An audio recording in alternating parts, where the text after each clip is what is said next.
Hello students, स्वागत है आप सभी का यूजीसी नेट गुरुकुल के इस डिजिटल प्लेटफॉर्म पर। स्टूडेंट्स, यदि आप चैनल पे नए हैं तो एक बार सब्सक्राइब जरूर कर लीजिए ताकि आने वाली रेगुलर अपडेट आप लोगों को मिलती रहें। वैसे आरपीएससी असिस्टेंट प्रोफेसर को लेकर जो अपना पिछले एक महीने से शेड्यूल चल रहा था वो काफ़ी बेहतरीन रहा। काफ़ी जो पेपर थर्ड के अकॉर्डिंग जो क्वेश्चंस थे वो उनके ऊपर अच्छा अपना फीडबैक रहा। इसके अलावा स्टूडेंट्स, यदि आपके कोई डाउट है तो आप कमेंट के माध्यम से पूछ सकते हैं। बाकी वैसे आपके क्वेश्चंस का जवाब मैंने देने की कोशिश की है अपने जो शॉर्ट्स हैं या बड़े वीडियो हैं उनके माध्यम से। आज का सेशन भी काफ़ी इंपॉर्टेंट है, असिस्टेंट प्रोफेसर को लेकर ही अपना ये सेशन है। और इसमें अपन जो है पॉलिटिकल साइंस का जो पेपर फर्स्ट हुआ था उसको जो उसके क्वेश्चन हैं उनके आंसर हैं उनको लेकर चर्चा करेंगे। और जहाँ तक कोशिश है मैंने आप बहुत डीपली उनको चेक किया है और सॉल्व करवाने की कोशिश की है। उसमें मैंने एक चीज़ देखी कि अगर 2017-18 से पहले कोई व्यक्ति असिस्टेंट प्रोफेसर लगा है या 2020 तक भी कोई व्यक्ति असिस्टेंट प्रोफेसर लगा है और उसको ये क्वेश्चन आज सोल्व करने के लिए दिए जाएं, अगर वो नई सिरे से नहीं पढ़ रहा है तो ऐसे असिस्टेंट प्रोफेसर टीचर्स के लिए भी मुझे लगता है कि ये पेपर बहुत टफ होगा। बाकी अगर आप वर्तमान में तैयारी कर रहे हैं तो ये मॉडरेट था, ना ज़्यादा टफ था ना हार्ड था, आप लोगों के लिए अच्छा पेपर था। तो यदि आपने इसको पढ़ा है तो आपका पेपर बहुत अच्छा गया होगा। फटाफट अब अपन चर्चा कर लेते हैं। ये हमारा ऑफिशियल ऐप है जेआरएफ अड्डा, जिसके ऊपर यूजीसी नेट का पेपर फर्स्ट और पेपर सेकंड या आप किसी भी स्टेट से हैं तो सेट का जो है सिलेबस आप लोगों के लिए अवेलेबल है। जो कोर्स हैं वो अवेलेबल हैं, आप उसको परचेज कर सकते हैं।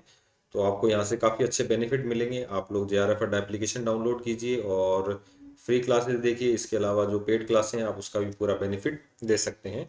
तो बिना देरी किए एक तो चैनल को जो है लाइक कर दीजिए वीडियो को, और जेआरएफ अड्डा एप्लीकेशन आप डाउनलोड कर लीजिए। चलिए बात करते हैं आज के अपन जो पेपर है उसको लेकर। फटाफट अपन आंसर सॉल्व करेंगे, डिटेल से अपन बाद में चर्चा करेंगे। पहला क्वेश्चन है, किसके द्वारा राज्य सिद्धांत को मिल के व्यक्तिवाद, मैटलैंड के बहुलवाद और मार्क्स के समाजवाद ने प्रभावित किया था? तो हेराल्ड लास्की को प्रभावित किया था। राज्य की प्रकृति के बारे में उत्तर मार्क्सवादी प्रस्तावनाओं में क्रिस्टोफर पियर्सन द्वारा निम्नलिखित में से किसी सम्मिलित नहीं किया जाता। तो राज्य स्पष्ट रूप से किसी एक वर्ग के हितों को कार्य करता है, इसको शामिल नहीं किया जाता। बाकी ये सब चीजें इसमें शामिल की गई हैं।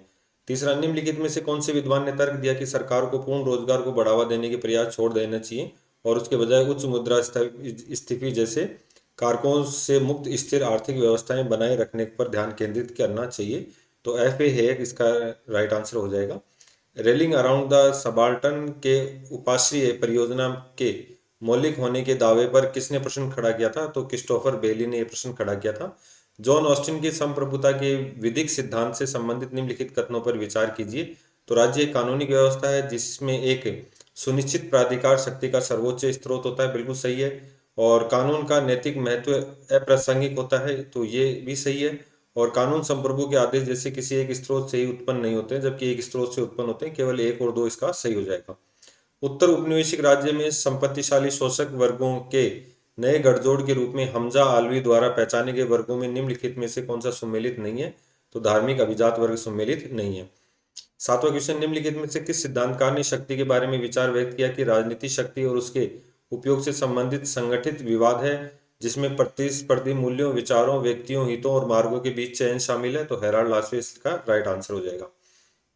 नेक्स्ट, निम्नलिखित में से कौन सा कथन राज्य के उदारवादी सिद्धांत के बारे में सही नहीं है? तो जो दूसरा कथन है यह सामाजिक व्यवस्था सुनिश्चित करने के लिए पूर्ण और सर्वशक्तिमान राज्य की वकालत करता है, क्योंकि उदारवादी व्यक्ति को बल देते हैं और राज्य के न्यूनतम हस्तक्षेप की बात करते हैं। राज्य को संप्रभु शक्तियां सौंपने में असहजता, जबकि साथ ही यह दावा करना कि अंतिम संप्रभुता जनता के पास है। निम्न में से किस विचारधारक ने संप्रभुता का विरोधाभास की संज्ञा दी है सॉवरेनिटी की? तो जेम्स बुकानन है। नेक्स्ट, यह असंभव नहीं लेकिन कठिन है कि वेबर की योजना में सहमति, ईश्वरीय अधिकार, सामाजिक अनुबंधन, बुद्धिमानों का अधिकार या किसी धार्मिक अभिजात वर्ग के अधिकार जैसी प्राचीन बाध्यताओं की अवधारणा को सहज रूप से समायोजित किया जा सके। ये सभी मेरी विचारधारात्मक वैधता के स्रोत की श्रेणी में आएंगे। किस राजनीतिक विचारक ने उपरोक्त कथन दिया और जब उन्होंने अपनी वैधता की अवधारणाओं की तुलना मैक्स वेबर की श्रेणीकरण पद्धति से की? तो इसका जो राइट आंसर हो जाएगा डेविड ईस्टन। वैसे देखो रॉबर्ट डहेल भी मिलता है, लेकिन मुझे जहां तक लगता है इसका डेविड ईस्टन राइट आंसर हो जाना चाहिए। नेक्स्ट, निम्नलिखित में से कौन सा विकल्प द्वितीय पीढ़ी के अधिकारों में सबसे अच्छा वर्णन करता है? तो आर्थिक कल्याणकारी अधिकार जैसे भोजन, आवास और रोजगार। ठीक है, सेकेंडरी जो जनरेशन है वो। वैधता के संबंध में कौन सम्मिलित नहीं है? तो डेविड मिलर सम्मिलित नहीं है। वैधता की सामाजिक वैज्ञानिक अवधारणा, बाकी सब सम्मिलित हैं। नेक्स्ट अपन बात करें आरिस्टोनी के समानता पर विचारों के संबंधित निम्नलिखित कथनों पर विचार कीजिए। तो केवल कथन इसका एक जो है वो सही हो जाएगा और जो दूसरा है वो गलत हो जाएगा। टेडपोल दर्शन ये गलत हो जाएगा। नेक्स्ट FA हैक के स्वतंत्रता पर विचारों से संबंधित निम्नलिखित कथनों पर विचार कीजिए। तो देखिए तीनों कथन सही है। वे स्वतंत्रता को प्रतिबंधों की अनुपस्थिति के रूप में परिभाषित करते हैं, ठीक है। वे कानून और संप्रभुता को सुसंगत मानते हैं। वे कल्याणकारी राज्य की आलोचना करते हैं क्योंकि वह व्यक्तिवादी उदार उत्तरदायित्व की भावना को कमजोर करता है, जो कि स्वतंत्रता के लिए बहुत महत्वपूर्ण है। तो तीनों सही हो जाएंगे। किसने समालोचनात्मक संघवाद की अवधारणा दी, जिसने ये संकेत मिलता है कि नागरिक समाज के संगठनों को नागरिक के सिद्धांतों के आलोक में सुधारने की आवश्यकता होती है। तो माइकल वॉल्जर इसका राइट आंसर हो जाएगा। निम्नलिखित में से किस विद्वानों ने तर्क दिया कि भले ही हम वैश्विक नागरिकता की व्यवस्था को अस्वीकार करते हैं, फिर भी किसी न किसी रूप में वैश्विक उन्मुख नागरिकता एक न्यूनतम आवश्यकता है। तो ये कथन बिल्कुल राइट है, भिखू पारेख का था। एक वैश्विक नागरिकता की अवधारणा है, एक विभेदक नागरिकता की। नेक्स्ट अपन बात करें justice, gender and the family शीर्षक वाली पुस्तक में किसने रॉल्स, नोजिक और मैकाइंटर और वॉल्जर जैसे आधुनिक न्याय सिद्धांतों की आलोचना प्रस्तुत की है? तो ये सुसन, मोलर और किन ने की है। नेक्स्ट है निम्नलिखित में से किस समूह को एथेंस की लोकतंत्र प्रणाली और रूसो की लोकतंत्र की अवधारणा दोनों ने राजनीतिक भागीदारी से बाहर रखा था? तो महिलाओं को बाहर रखा था इसमें, जिसमें अरस्तु का अपन देखेंगे महिलाओं, दासों, वृद्धों को जो है नागरिकता नहीं दी जानी चाहिए। अरेन लिज्फहार्ड की संरचना के अनुसार समरूप राजनीतिक संस्कृति और प्रतिस्पर्धी अभिजात वर्गीय व्यवहार वाले समाज में किस प्रकार का लोकतंत्र विकसित होने की अधिक संभावना होती है? तो ये सहमति आधारित लोकतंत्र। भारतीय वो सॉरी शास्त्रीय लोकतंत्र के से संबंधित निम्नलिखित कथनों पर विचार कीजिए। यह एथेनियन मॉडल पर आधारित है। शासन की प्रक्रियाओं में नागरिकों की प्रत्यक्ष और निरंतर भागीदारी इसकी विशेषता है।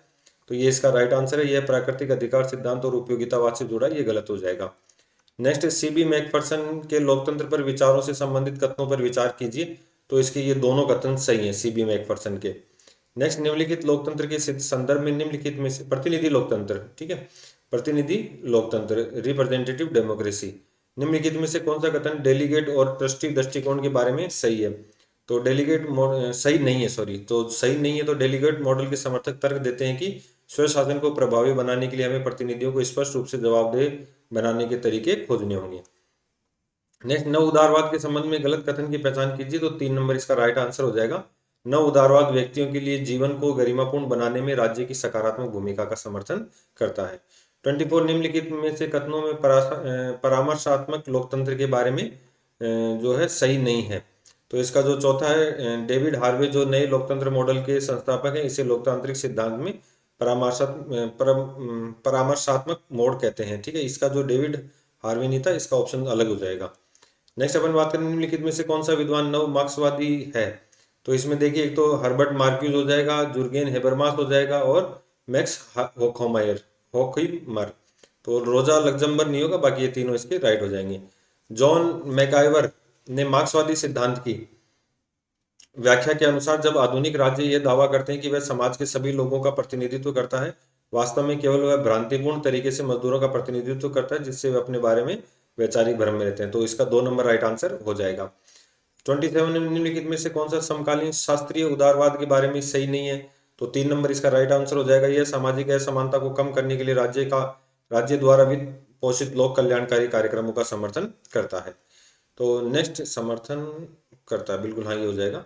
नेक्स्ट निम्नलिखित कथनों में रूढ़िवादी विचारकों के बारे में सही नहीं है। तो इसका जो चौथा नंबर है वो सही नहीं है। रॉबर्ट नोजिक ने अपनी पुस्तक 2 चीयर्स फॉर कैपिटलिज्म में न्यूनतम सरकार और न्यूनतम कराधान के पक्ष में तर्क दिया है।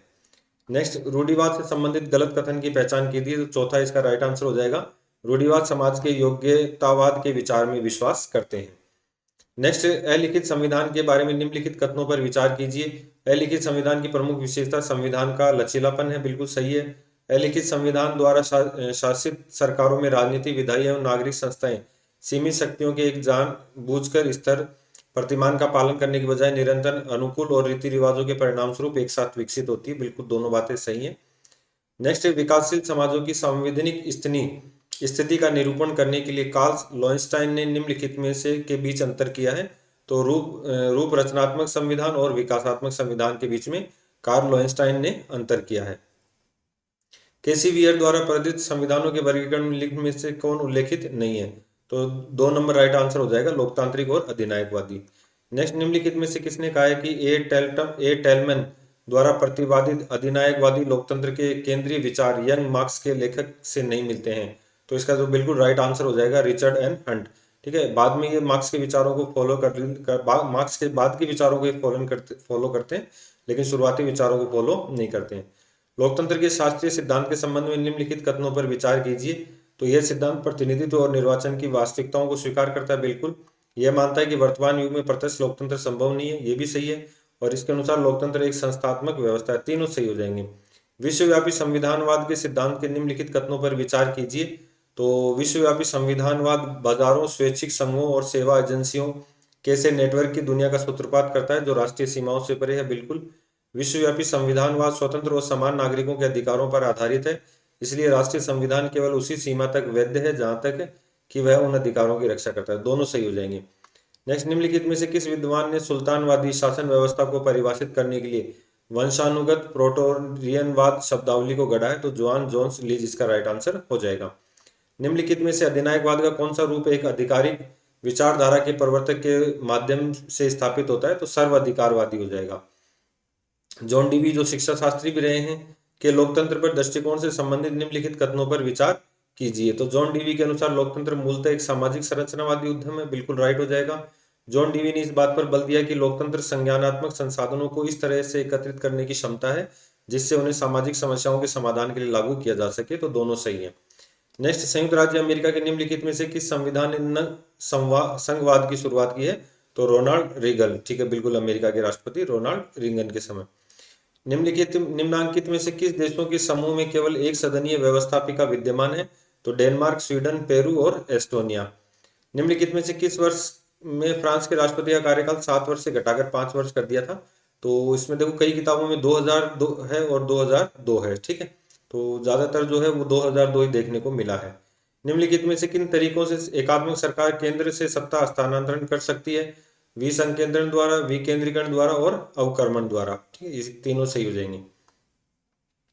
House of Lords Reform Act 2014 से संबंधित निम्नलिखित कथनों पर विचार कीजिए। तो यह एक्ट एक निजी सदस्य विधेयक था एवं 14 मई 2014 को शाही स्वीकृति प्राप्त हुई। यह एक्ट हाउस ऑफ लॉर्ड्स के त्यागपत्र देने के उपबंध में प्रस्तुत करता है एवं कुछ विपरीत परिस्थितियों के सदस्यों के निष्कासन की अनुमति देता है। तो देखिए, ब्रिटेन का उच्च सदन है हाउस ऑफ लॉर्ड्स, इसके सदस्य जो हैं वो वंशानुगत होते हैं, पीयर्स होते हैं, तो उनके त्यागपत्र से संबंधित दोनों कथन क्या है, सही हो जाएंगे। नेक्स्ट अपन बात करें, निम्नलिखित युग्मों पर विचार कीजिए। संयुक्त राज्य अमेरिका सहकारी संघवाद के एक रूप में आधुनिक संघवाद, बिल्कुल, केंद्र राज्य मिलकर काम करते हैं। कनाडा एक अनिच्छुक महासंघ, नहीं, ये गलत हो जाएगा। जर्मनी संघवाद की 3 परतें हैं, बिल्कुल। बोस्निया और हर्जेगोविना स्वदेश वाली संघवाद। ठीक है, तो 1, 3 और 4 सही हो जाएंगे इसके। स्विट्जरलैंड की राष्ट्रीय परिषद नेशनल काउंसिल की रचना एवं निर्वाचन से संबंधित निम्नलिखित कथनों पर विचार कीजिए। यह राष्ट्रीय परिषद में जनता के 200 प्रतिनिधि होते हैं। निर्वाचन हर 5 वर्ष में होता है और यह सापेक्ष जनसंख्या के आधार पर सीटें आवंटित की जाती है। प्रत्येक कैंटन में कम से कम 1 सीट होती है, तो तीनों सही हो जाएंगे। स्वतंत्रता के विभिन्न पहलुओं के बारे में निम्नलिखित कथनों पर विचार कीजिए। तो इसका जो राइट आंसर हो जाएगा 1 और 2 सही हो जाएंगे, जो तीसरा है वो गलत है। ठीक है, इसका पहला और दूसरा सही हो जाएंगे। नेक्स्ट, फ्रांसीसी सीनेट के संबंध में निम्नांकित कथनों पर विचार कीजिए। पदावधि 6 वर्ष है, निर्वाचन हेतु न्यूनतम आयु 24 वर्ष है, तो केवल एक सही हो जाएगा, ये न्यूनतम आयु 30 वर्ष है। नेक्स्ट, फ्रांस के संविधान के अनुसार फ्रांस न्यायिक प्राधिकरण से संबंधित निम्नलिखित कथनों पर विचार कीजिए। तो राष्ट्रपति, गणराज्य का राष्ट्रपति न्यायिक प्राधिकरण की स्वतंत्रता का प्रतिभूतिकर्ता होगा, ये नहीं है, बाकी दोनों सही है। दूसरा और तीसरा इसका, न्यायाधीशों को उनके पद से निर्धारित प्रक्रिया से हटाना, और मंत्री पदेन उपाध्यक्ष होता है न्यायपालिका। ठीक है, ये दोनों सही हो जाएंगे। निम्नलिखित में से किस विद्वान ने अपनी पुस्तक डिस्क्विजन ऑफ गवर्नमेंट में समवर्ती बहुमत का सिद्धांत प्रस्तुत दिया है? तो जॉन सी कैलहॉन। नेक्स्ट, निम्नांकित में से किस विद्वान ने संयुक्त राज्य अमेरिका के राष्ट्रपति और कांग्रेस के मध्य शक्ति पृथक्करण को सूक्ष्म, जटिल और संतुलित कहा है? तो सी जोन्स हो जाएगा। नेक्स्ट, चीन के संविधान के अनुच्छेद 85 के अनुसार राज्य परिषद के पदाधिकारियों का सही समूह पहचानिए। तो प्रीमियर, मंत्रालयों के मंत्री और स्टेट काउंसलर। नेक्स्ट, संयुक्त राज्य अमेरिका के संविधान के अनुच्छेद आई या फर्स्ट के अनुसार निम्नलिखित में से किस खंड में यह उल्लेखित किया गया, संयुक्त राज्य की सीनेट प्रत्येक राज्य से 2 सीनेटर मिलकर गठित होगी? तो बिल्कुल, ये अनुच्छेद 1 है और खंड 3 है। अमेरिका की जो सीनेट है, उस सदन, इसमें राज्यों को समान प्रतिनिधित्व दिया गया है, प्रत्येक राज्य से एक सदस्य चुनकर आता है। निम्नलिखित विद्वानों में से किसने द्विआधारी प्रतिनिधित्व की अवधारणा का प्रयोग किया जो मतदाताओं और राजनीतिक दलों के बीच संबंध केंद्रित है? तो डॉल्टन रसेल हो जाएगा। निम्नलिखित में से कौन सी अदालत मुख्य रूप से इंग्लैंड और वेल्स के गंभीर अपराधों से निपटती है? तो क्राउन कोर्ट है। निम्नलिखित दलों के जनादेश मॉडल से संबंधित निम्नलिखित कथनों पर राजनीतिक दलों के जनादेश मॉडल से संबंधित निम्नलिखित कथनों पर विचार कीजिए। तो जनादेश मॉडल ने यह स्थापित किया कि वह निर्वाचनों के पश्चात कार्यकारी पद धारण करने वाले राजनीतिक दलों के घोषणा पत्र और उसके पश्चात के सरकारी व्यय के मध्य एकरूपता होती है। और यूनाइटेड किंगडम जनादेश मॉडल का उदाहरण है। बिल्कुल दोनों सही हो जाएंगे। और मॉरिस डूवर्जर जो राजनीतिक दलों की बात करते हैं, में जर्मन सोशल डेमोक्रेटिक पार्टी को माना है शाखा दल। ये मिलिशिया, कॉक्स और ये सब क्या है? प्रकार हैं। तो ये शाखा दल इसका राइट आंसर हो जाएगा। International brotherhood of electric workers committee on political education नामक दबाव समूह निम्नलिखित में से किस देश से संबंधित है? तो यूनाइटेड किंगडम से। संयुक्त राज्य अमेरिका की राजनीति में नीति निर्माण से संबंधित लौह त्रिकोण शामिल है। तो इसमें जो है सरकारी नौकरशाही एजेंसियां और विशिष्ट हित समूह, ठीक है, ये दोनों इसके राइट हो जाएंगे। फ्रांस के राजनीतिक दलों से संबंधित कथनों पर विचार कीजिए। तो फ्रांस के कानून के अनुसार केवल निजी व्यक्तियों को ही राजनीतिक दलों को दान देने की अनुमति है। बिल्कुल ये सही है। और राजनीतिक दलों के खातों निगरानी जनरल ऑफिशियल से प्रकाशित करने की जिम्मेदार है, ये गलत हो जाएगा। नेक्स्ट, भारत के संविधान के कथनों पर विचार कीजिए। प्रारूप समिति ने संवैधानिक सलाहकार BN राव द्वारा तैयार संविधान के प्रारूप का पहला संस्करण तैयार किया और जिसके अध्यक्ष डॉक्टर अंबेडकर ने 21 फरवरी 1948 को संविधान सभा को के अध्यक्ष को सौंपा। बिल्कुल सही है। संविधान सभा का 11वां सत्र 14 नवंबर 1949 से शुरू हुआ और 26 नवंबर 1949 तक समाप्त हुआ, जब संविधान सभा द्वारा निर्धारित संविधान अंतर्गत पारित हुआ। तो दोनों सही हो जाएंगे। इसको आप वैसे लिख भी लेना, ऐसे क्वेश्चन बार बार आते हैं। भारतीय संविधान की उद्देशिका में उल्लेखित शब्द बंधुता का संबंध निम्नलिखित में से है? तो व्यक्ति की गरिमा और राष्ट्र की एकता, दोनों सही है, ठीक है। और भारत के संविधान सभा में प्रक्रिया नियम समिति बनाए जाने के बारे में प्रस्ताव निम्नलिखित में से किसने रखा? तो डॉक्टर राजेंद्र प्रसाद ने रखा था। केशवानंद भारती बनाम केरल राज्य 1973 अनुच्छेद 31 ग के निम्नलिखित में से किस प्रावधान को उच्चतम न्यायालय ने निष्प्रभावी कर दिया है? तो केवल एक विकल्प को। अनुच्छेद 13 में किसी बात को होते हुए भी जो विधि जो कि भाग 4 में अधिकथित सभी या किन्हीं तत्वों को सुनिश्चित करने के लिए राज्य की नीति को प्रभावित करने वाली है, इस आधार पर शून्य नहीं समझाई जाएगी कि वह अनुच्छेद 14 या अनुच्छेद 19 द्वारा प्रदत्त अधिकारों में से किसी से असंगत है या उसे छीनती या न्यून करती है, ठीक है। तो काफी डीपली क्वेश्चन था ये वाला। Next, A.K. गोपालन बनाम मद्रास राज्य 1951 के मामले में उच्चतम न्यायालय ने कहा था किसी मामले में किसी विधि द्वारा मूल अधिकारों का अति उल्लंघन हुआ है या नहीं, इसका निर्धारण करने के लिए निम्नलिखित में से किस पर ध्यान देने के लिए कहा गया? तो विधि के सार तत्व पर, ठीक है, कानून के सार तत्व। बिल्कुल। भारत के संविधान के निम्नांकित में से किस अनुच्छेद के अंतर्गत एक विशिष्ट मादक पेय पदार्थों, ये देखिए जो नीति निषेध तत्व है, आर्टिकल 47 इसका राइट आंसर हो जाएगा। निम्न में से कौन सा अनुच्छेद भारत के संविधान के भाग 4 में उल्लेखित अंतर्राष्ट्रीय शांति और सुरक्षा में अभिवृद्धि के क्रियान्वयन से संबंधित है? तो अनुच्छेद 240 और ये आर्टिकल 51 में दिया गया अंतर्राष्ट्रीय शांति एवं सुरक्षा, और 240 इसके क्रियान्वयन का। आच्छादन के सिद्धांत से संबंधित निम्नलिखित कथनों पर विचार कीजिए। अनुच्छेद 13(1) पर आधारित है। बिल्कुल, जो समय से पहले जो कानून बने हैं वो समाप्त हो जाएंगे। और दो चीजें हैं इसके अंदर की जो न्यायपालिका क्या कर सकती है? कानूनों की जांच कर सकती है संसद द्वारा। वैध और अवैध दो भागों में बांटती है। नेक्स्ट 13(2) में जो भारतीय संविधान के अनुच्छेद 247 के अंतर्गत संसद की शक्तियों के संदर्भ में निम्नलिखित कथनों पर विचार कीजिए। तो इसका जो राइट आंसर है वो एक है, संसद विधि द्वारा, मतलब सही जो है वो संघ सूचीबद्ध विषयों के संबंध में किसी विद्यमान कानून से बेहतर प्रशासन हेतु अतिरिक्त न्यायालय की स्थापना का प्रावधान कर सकती है। नेक्स्ट, निम्नलिखित में से कौन सा विषय भारत के संविधान की समवर्ती सूची में है? तो इनमें से केवल विद्युत वाला है और बाकी सब क्या है? अन्य सूचियों में शामिल है, ठीक है। ये ज्यादातर जो है वो राज्य वाली में है। नेक्स्ट, भारत के संविधान के अनुच्छेद 51 के में निम्नलिखित में से अक्षरशः कौन सा शब्द या प्रयोग उल्लेखित नहीं है? यानी कि मौलिक कर्तव्य में कौन सा नहीं है? तो सहयोग की भावना नहीं है, वैज्ञानिक दृष्टिकोण, समृद्धता, भातृत्व की भावना, वन, झील, नदी और वन्य जीव, ये सब है। राजस्थान नगरीय निकाय चुनाव लड़ने के संबंध में कथनों पर विचार कीजिए। एक उम्मीदवार द्वारा अधिकतम 2 नामांकन पत्र दाखिल किए जा सकते हैं, नहीं किए जा सकते। और नगरीय निकाय चुनाव लड़ने के लिए उम्मीदवार का नाम उस नगर पालिका के वार्ड की मतदाता सूची में अंकित होना चाहिए। बिल्कुल ये सही हो जाएगा। वित्त आयोग और GST परिषद के बीच में जो है वो अंतर बताने हैं। तो वित्त आयोग की सिफारिशें राष्ट्रपति के लिए सलाहकारी होती हैं, जीएसटी परिषद की सभी सिफारिशें केंद्र और राज्यों दोनों पर बाध्यकारी होती हैं, ये गलत हो जाएगा। वित्त आयोग करों के ऊर्ध्वाधर और क्षैतिज वितरण से संबंधित है, जीएसटी सामंजस्य से संबंधित है। वित्त आयोग का गठन हर 5 साल में होता है, जीएसटी एक स्थायी निकाय है। तो आंसर इसका हो जाएगा 2 और 3। नेक्स्ट अध्यादेश ऑर्डिनेंस प्रख्यापित करने की राष्ट्रपति की शक्ति के बारे में निम्नलिखित कथनों पर विचार कीजिए। तो इसमें केवल दूसरा जो कथन है वो सही है। राष्ट्रपति अध्यादेश जारी करने के प्रयोजन से संसद का सत्रावसान करे तो उस कार्य को अदालती चुनौती दी जा सकती है, ठीक है। और राष्ट्रपति सदन द्वारा परंतु सदन में पास नहीं किए गए विधेयक को, ये इसका गलत हो जाएगा। भारत के राष्ट्रपति से संबंधित निम्नलिखित कथनों पर विचार कीजिए। तो इसका जो दूसरा कथन है वो सही है। व्यापार से स्वतंत्रता पर निर्बंधन अध्यारोपित करने वाले राज्य विधेयक को प्रस्तुत करने हेतु राष्ट्रपति की पूर्व मंजूरी आवश्यक है। नेक्स्ट, निम्नलिखित में से भारतीय संविधान के किस संशोधन द्वारा राष्ट्रपति को मंत्रिपरिषद द्वारा दी गई सलाह के संबंध में अनुच्छेद 74 में एक परंतु अंत स्थापित किया गया है? तो ये हो जाएगा संविधान का 42वां संविधान संशोधन 1976, जिसे अपन मिनी संविधान भी कहते हैं।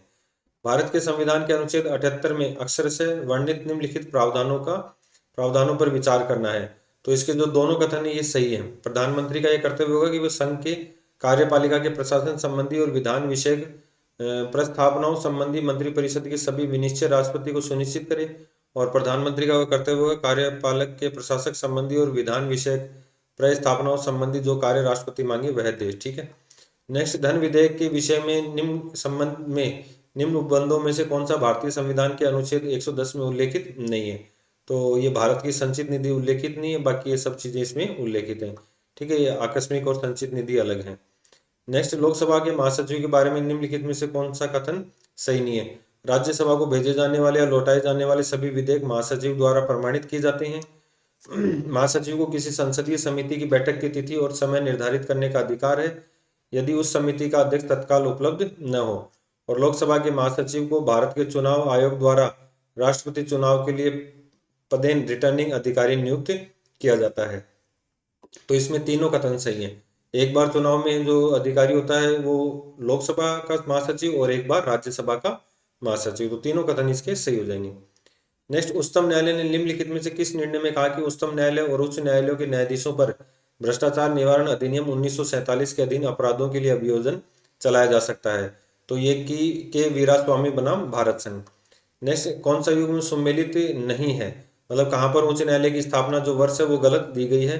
तो बॉम्बे उच्च न्यायालय 1862 सही है, और केरल उच्च न्यायालय ये गलत हो जाएगा। गुजरात उच्च न्यायालय 1960 सही है। तो 2 और 3 गलत हो जाएंगे इसमें। नेक्स्ट, भारतीय संविधान के निम्नलिखित में से किस अनुच्छेद में न्यायाधीशों के कदाचार पर असमर्था शब्दावली प्रयुक्त की गई है? तो अनुच्छेद 124(5) में की गई है। नेक्स्ट, निम्नलिखित में से किस विद्वान ने यह उद्धृत किया कि न्यायिक समीक्षा का सिद्धांत भारत में दृढ़ता से निहित है और उसे संविधान की स्पष्ट स्वीकृति प्राप्त है? तो ये H.M.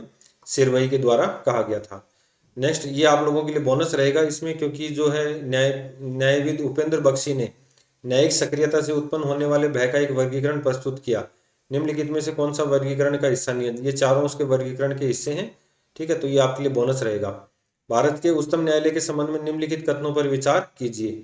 132 से 135 के अधीन उच्च न्यायालय के विशेष इजाजत से केवल अपील केवल उच्च न्यायालय के निर्णय आदेश अंतिम आदेशों के विरुद्ध ही फाइल की जा सकती है, और अनुच्छेद 136 के अधीन किसी अस्थायी आदेश के विरुद्ध फाइल नहीं की जा सकती। तो ये दोनों कथन ही क्या है? गलत है। नेक्स्ट, भारत के संविधान के ये सर्वोच्च न्यायालय की आप जब शक्तियां पढ़ेंगे तो उसमें आप लोगों को बहुत ईजी तरीके से दिया गया है।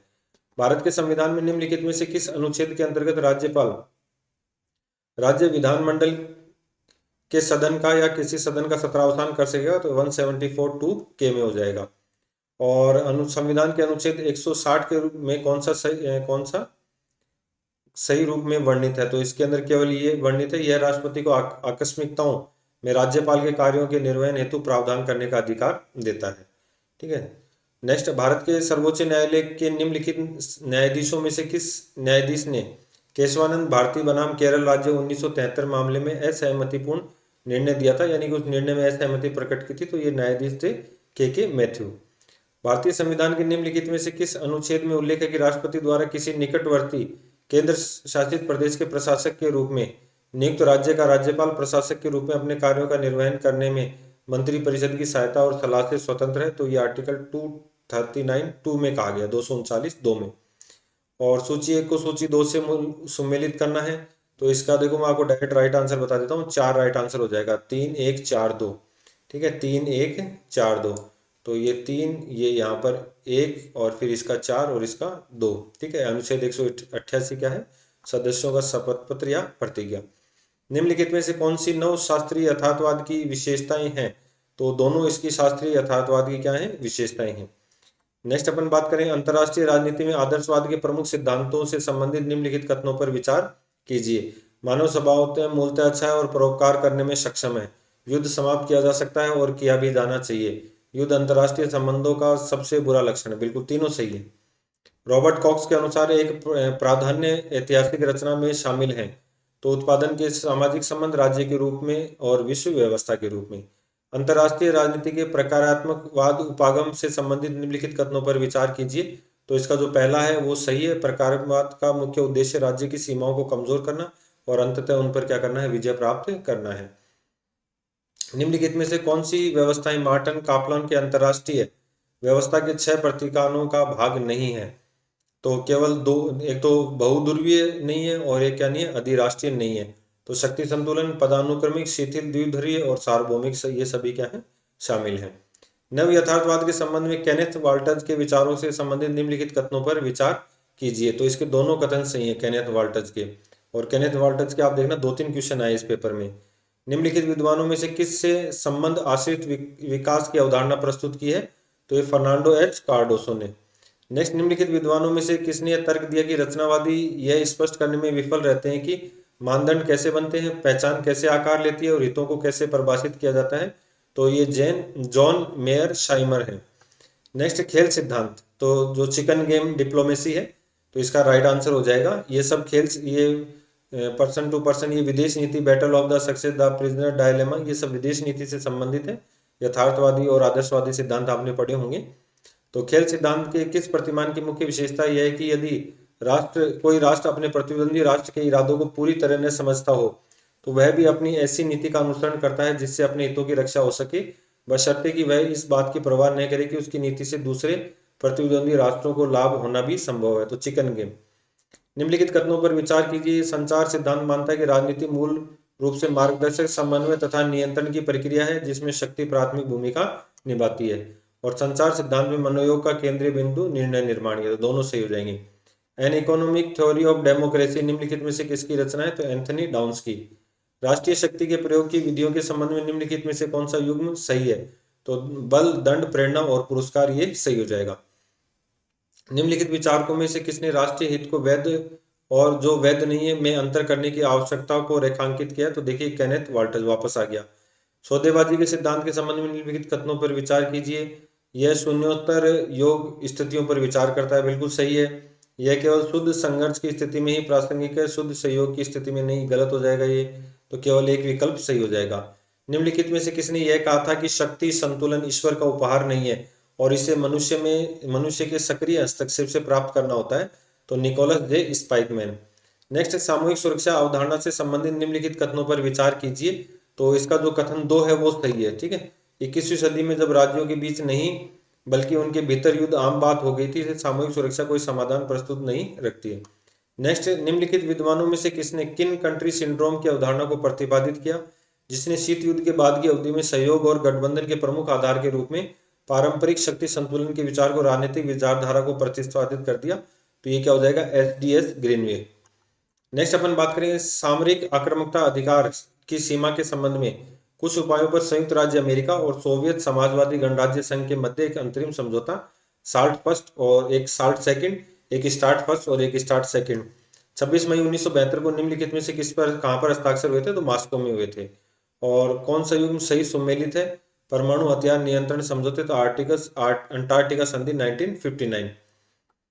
सामूहिक सुरक्षा एवं सामूहिक प्रतिरक्षा के संबंध में निम्नलिखित कथनों पर विचार कीजिए। तो कथन केवल 1 और 2 इसमें सही हो जाएंगे। ठीक है, सामूहिक प्रतिरक्षा का क्षेत्र सामूहिक सुरक्षा और सामूहिक प्रतिरक्षा में पूर्व नियोजन संभव है, सामूहिक सुरक्षा में नहीं। निम्नलिखित में से किस वर्ष अंतर्राष्ट्रीय परमाणु ऊर्जा एजेंसी IAEA के निरीक्षण में पाया गया कि परमाणु अप्रसार संधि NTP के सदस्य ईरान ने नतांज में एक यूरेनियम संवर्धन कारखाने का, एक अराक में भारी जल उत्पादन कारखाने का निर्माण किया। तो बहुत डीपली क्वेश्चन पूछा है, 2003 के जो है बात है। सामरिक आक्रामक न्यूनीकरण संधि के बारे में कथनों पर विचार कीजिए। तो इसमें अगर अपन बात करें तो पहला क्वेश्चन तो क्या है, गलत हो जाएगा, सॉरी पहला ऑप्शन गलत हो जाएगा, दूसरा और तीसरा सही हो जाएगा। ये हथियार नियंत्रण का उपाय 6000 से घटाकर 1700 से 2200 के बीच में सीमित करना था। निम्नलिखित विचारकों में से किसने निःशस्त्रीकरण वार्ताओं में जोर देकर, सॉरी जोकर सिद्धांत प्रतिपादित किया? तो सेमुर मेलमैन, बिल्कुल ये इसका राइट आंसर हो जाएगा, सेमुर मेलमैन। ठीक है। और निम्नलिखित में से कौन सा युग्म सही सुमेलित नहीं है? तो जस्ट इन बेलो सुमेलित नहीं है, बाकी बिल्ड्स पैसिफिक और जस्ट वार सुमेलित है। रॉबर्ट ई गुडिन के अनुसार विविधताओं के व्यवहार के मापदंड के अनुसार निम्नलिखित में से कौन से बहुसंस्कृतिवाद के प्रकार हैं? तो सुरक्षात्मक एवं बहुभाषी।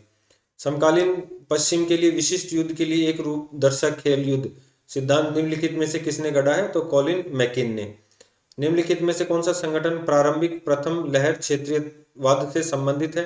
तो ये पहला, दूसरा, तीसरा, चौथा, तो चारों क्या है इससे संबंधित है। जो क्षेत्रीय जो आई थी, जिसमें लीग ऑफ अरब स्टेट, यूरोपीय Economic Communist Association of North East, South East Asian Organization of American State. पहचान की राजनीति के संबंध में निम्नलिखित कथनों पर विचार कीजिए। तो सैमुअल हंटिंगटन, बिल्कुल सभ्यताओं के संघर्ष पर थीसिस में कल्पना की गई थी, वैश्विक राजनीतिक भविष्य की भग्न रेखाएं यदि पहचान के इर्द गिर्द घूमेगी, न कि अनिवार्य रूप से शक्ति के। और सभ्यताओं के संघर्ष शब्द का प्रयोग सर्वप्रथम प्राच्यविद बर्नार्ड लुइस ने किया था। दोनों सही है बिल्कुल। और फ्रांसीसी फुकुयामा की पुस्तक the end of history and the last man में अंतिम व्यक्ति, लास्ट मैन पर विचार निम्नलिखित में से किस दार्शनिक से लिया? तो फ्रेडरिक नीत्शे से लिया था ये इन्होंने। Frederick of the Friends of the Earth International से संबंधित निम्नलिखित कथनों पर विचार कीजिए। तो इसमें जो है वो एक और दो दोनों गलत हैं। ठीक है। इसमें इसकी स्थापना 1982, ये भी गलत है, और यूनाइटेड किंगडम और ये दोनों ने मिलकर की थी। ठीक है। तो इसमें दोनों गलत हो जाएंगे। निम्नलिखित में से किसने मनुस्मृति को न्याय शास्त्र के क्षेत्र में भारत की सबसे बड़ी उपलब्धि कहा है? तो जेडीएम मेरिट ने। कौटिल्य द्वारा बताए गए विभिन्न विभागों के अध्यक्ष के संदर्भ में गलत युग्म की पहचान कीजिए। तो समाहर्त्री, तो मुख्य लेखा नियंत्रण, बाकी ये सब क्या है, सुमेलित हैं। कौटिल्य के अनुसार राज्य व धर्म के बीच में संबंधों के विषय में सही कथन पहचानिए। तो राज्य धर्म का क्या होता है? संरक्षक होता है। मनु के अनुसार निम्नलिखित में से यम माना गया, तो इन सबको यम माना गया है, प्रार्थना, दान, समता, ध्यान और सरलता। निम्नलिखित में से जिया बर्नी की शासन कला से सिद्धांत के प्रमुख तत्व कौन से हैं? तो ये चारों इसके क्या है? कुलीन वर्ग की वंशानुगत निरंतर लोगों का तिरस्कार, राजतंत्र और कुलीन वर्ग की राजनीति, सुविधावाद का समर्थन और जवाबदेही की अपेक्षा शरीयत को अधिक महत्व। ठीक है। तो ये इसके चार ऑप्शन हो जाएंगे। और किसने कहा है कि राजाओं के वर्चस्व और उनकी शक्ति और गरिमा का वास्तविक औचित्य न्याय लागू करने की आवश्यकता है? तो जियाउद्दीन बर्नी। निम्नलिखित में से कौन Jainism a pictorial guide to the religion of non violence पुस्तक के लेखक हैं? तो हरमन जेकोबी। नेक्स्ट, भारत में न्याय व्यवस्था के विषय में दिए गए राजा राम मोहन के कथन को ध्यान से पढ़िए और असंगत कथन को पहचानिए। तो ये सब इसके संगत कथन है, और प्रशासकों के विशेषाधिकार शक्तियों की वृद्धि का समर्थन इनका गलत कथन हो जाएगा। राजनीतिक चिंतन की किस अवधारणा को राजा राम मोहन राय के चिंतन का प्रमुख आधार स्वीकार किया गया है? तो स्वतंत्रता को। समाज के विभाजन पर अबुल फजल के विचारों के संदर्भ में निम्नलिखित कथनों पर विचार कीजिए। तो अबुल फजल ने समाज की आवश्यकताओं के संदर्भ में समाज को 4 वर्गों में बांटा है। तो यहाँ गलत हो जाएगा, 6 वर्ग। और विभाजन विद्वानों को स्थान दिया, नहीं, ये भी गलत हो जाएगा। अंतिम स्थान क्रिस्कोर्स, तो तीसरा सही हो जाएगा इसका। स्वामी दयानंद सरस्वती द्वारा सुझाए गए राजनीतिक संगठन के संबंध में गलत कथन की पहचान कीजिए। तो 1, 2, 3 सभी तीनों ही इसमें क्या है? गलत हैं। नेक्स्ट अपन बात करें सर सैयद अहमद खान के विचारों के संबंध में निम्नलिखित कथनों में सही वाक्य पहचान कीजिए। तो ये लोकप्रिय शासन में विश्वास नहीं करते थे। ठीक है। बाकी सब क्या है? ये गलत हो जाएंगे, क्योंकि सर सैयद अहमद खान जो थे हिंदू मुस्लिम एकता को व्यवहारिक मानते थे। नेक्स्ट, निम्नलिखित में से किसके परामर्श से महर्षि दयानंद सरस्वती ने अपने व्याख्यानों में संस्कृत के स्थान पर जन सामान्य की भाषा का प्रयोग किया? तो ये जोधपुर के शासक थे महाराजा जसवंत सिंह। ईवी रामास्वामी नायकर से संबंधित गलत कथन पहचान कीजिए। तो वे 1924 में भारतीय राष्ट्रीय कांग्रेस में सम्मिलित हुई थी। इसके अलावा ये सब क्वेश्चन क्या है? सही है। ईवी रामास्वामी नायकर के द्वारा संचालित काली कमीज आंदोलन प्राथमिक रूप से प्रतीक था जातिवाद, हिंदू धर्म और लैंगिक समानता का विरोध। निम्नांकित में से सर सैयद अहमद खां के अलीगढ़ जो आंदोलन के सहयोगी कौन थे? तो ये जो चारों थे ये चारों ही सहयोगी थे, ख्वाजा अल्ताफ हुसैन अली, मौलवी नाजिर अहमद, मौलवी शिबली नुमामी और मौलवी हलीमुद्दीन। निम्नलिखित कथनों पर विचार कीजिए। तो ये कूट का प्रयोग करते हुए सही उत्तर देना है। तो ये अरविंद घोष के बारे में दोनों ही कथन क्या है, सही नहीं है। बेंथम उपयोगितावाद, अरविंद के राजनीतिक चिंतन के विषय में निम्नलिखित वाक्यों को पढ़िए। वे बेंथम के उपयोगितावाद के समर्थक थे, नहीं थे। वे आधुनिक पूंजीवाद के समर्थक थे, नहीं थे। समाजवाद के आलोचक होते हुए समाजवाद के आदर्श को आधारभूत सिद्धांत के रूप में, तो इसका राइट आंसर हो जाएगा। अपने विचारों में दादा भाई नेहरू जी ने आर्थिक निर्मम के साथ साथ किस अन्य निर्गम का जिक्र किया है, तो नैतिक निर्गम का। महात्मा गांधी के विषय में निम्नलिखित कथनों को ध्यान से पढ़िए। तो केवल दूसरा जो है सही, जालियांवाला बाग नरसंहार के बाद वे ब्रिटिश प्रशासन के सहयोगी के स्थान पर असहयोगी होने लगे। निम्नलिखित में से गांधीवादी आदर्श सामाजिक व्यवस्था की विशेषता कौन सी है, तो ये तीनों ही क्या है, गांधीवादी जो है सामाजिक व्यवस्था की विशेषताएं हैं। जवाहरलाल नेहरू ने अपने लेखन में किस भारतीय दार्शनिक तत्व की ओर आकर्षण को स्वीकार किया है, वेदांत का अद्वैत दर्शन। जयप्रकाश नारायण जिन्होंने समग्र क्रांति का नारा दिया था, संसदीय लोकतंत्र की प्रणाली में निम्नलिखित में से कौन से अंतर्निहित दोष हैं, तो 1 2 3 4 चारों ही क्या हो जाएंगे, दोष हो जाएंगे। धर्मनिरपेक्षता की नेहरूवादी व्याख्या निम्नलिखित में से किस आयाम पर बल नहीं देती, तो भारतीय धर्मनिरपेक्षता प्रकृति से ही निरपेक्ष है, इस पे नहीं है, बाकी सब पे देती है। डॉक्टर राम मनोहर लोहिया जिन्होंने सप्त क्रांति में सम्मिलित कौन सा बिंदु शामिल नहीं है, निष्क्रिय प्रतिरोध की राजनीति करने के लिए सोच में क्रांति। नेक्स्ट अपन बात करें राम मनोहर लोहिया के समानता संबंधी विचारों के संदर्भ में सही कथन पहचानिए। तो असमान समाज अन्यायपूर्ण है, बिल्कुल। जयप्रकाश नारायण के साम्यवाद से रुझान समाप्त होने से निम्नलिखित में से किन घटनाओं या तथ्यों का प्रभाव रहा, तो उसमें देखिए दो घटनाएं, एक तो स्टालिन के नेतृत्व में सोवियत संघ के साम्यवादी आंदोलन का स्वरूप और समाजवादी समाज के रूप हेतु हिंसक संसाधनों का समर्थन। डॉक्टर बी आर अम्बेडकर की पुस्तक द अनटचेबल तीन संतों की स्मृति को समर्पित है, निम्नलिखित में से कौन इन पे सम्मिलित नहीं है, तो कबीर नहीं है, बिल्कुल। नंदना, रविदास और चोखा मेला। कमला देवी चट्टोपाध्याय को रमन मैगसेसे पुरस्कार किस श्रेणी में दिया गया, तो सामुदायिक नेतृत्व। ग्रीन द्वारा प्रदत्त आदर्शवादी राज्य सिद्धांत में सरकार का कार्य जीवन की उन परिस्थितियों को बनाए रखना है जिनमें नैतिकता का सार निहित है, तो स्वतः आरोपित कर्तव्यों के निस्वार्थ पालन। बी आर अम्बेडकर की नागरिक स्वतंत्रता की धारणा 3 आयामों पर बल देती है, निम्नलिखित में से कौन सी नहीं है, तो भाषण की स्वतंत्रता है, कार्यों की स्वतंत्रता है, निवास और व्यवसाय की स्वतंत्रता नहीं है। तो ये था अपना जो है असिस्टेंट प्रोफेसर का आज का जो पेपर हुआ था, पेपर फर्स्ट पॉलिटिकल साइंस का, उसको लेकर अपन ने जो है आंसर की सॉल्व की। एक तो कमेंट में बताइएगा आपकी जो है कितने क्वेश्चन सही हो रहे हैं और कितने गलत हो रहे हैं।